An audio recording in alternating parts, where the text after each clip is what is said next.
Welcome back to Show Me Trucks. In this episode, I'm going to be putting insulation in the camper shell, make it a little bit warmer and a little bit cooler. Insulation works both ways. I'm going to Joshua Tree in a little over a week, so I'm trying to get the camper ready so me and my fiance can sleep in it.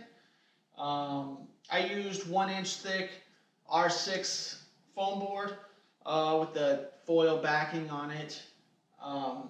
My camper shell is a wood frame camper shell, so pretty easy shapes. I just had to measure quite a bit, cut it a little bit bigger, and I used a hand file, just a real coarse hand file, and kind of filed down the edges.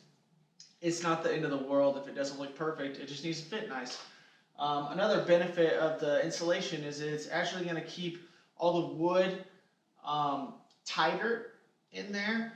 These wood frame camper shells are just held together by staples, and those staples are really strong if you ever need to pull them out. But it kind of lets it flex and move quite a bit, which is a positive, but it makes it kind of noisy. Another thing that would be awesome is if the camper shell when we're sleeping isn't so loud. I've slept in it in the rain and it sounds like machine guns are going off. And I'd like to not wake up every time I hear a weird noise out in the wild. So all I had to do is measure these, kind of jam them in there. A couple had to be hand filed where the bolts hold the camper shell down. Not a big deal. Later on I make a little paper template for around these window openings, just because they're kind of a weird triangle shape. If I had cardboard that size, it would have been easier to use cardboard, but I didn't, so I just used some masking paper. But everything went smooth. I used a lot less foam board than I got. I actually got two 4x8 sheets, 1-inch thick.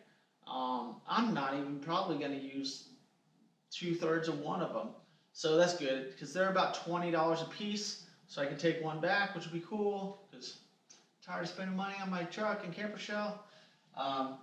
So I was excited. The front panel is the only panel I didn't get to. I didn't want to undo the panel because it's still in multiple pieces. I haven't welded that up yet, so I'll get to that next. I just need to make sure everything is tight fitting so that I can mark everything and tack it and weld it all together. And while it's off and I'm welding it, I can foam the front part of the camper shell, which obviously that big window takes up a lot of space, so there's not a whole lot I can do up there. Plus, I'm probably going to have to kind of notch the foam and bend it around that front curve in the front of my camper shell. So, excited to get another thing knocked off the list. Some more things I need to get to are, I picked up these custom camper shell emblems for my truck. I'm going to kind of offset them like that. Hopefully you can see those. But I need you guys' help to help me figure out where these should go. They should go in the back top right, or the top corner, in the lower corner in the back, or up in the front. Also, I want to get my door latch mechanisms sorted out. I have some cabinet door locks that I'm going to use. And then I'm putting screens on my windows so that all the bugs and snakes and scorpions don't climb up in my camper when I'm sleeping. But I needed some staples or some tacks for now, I think.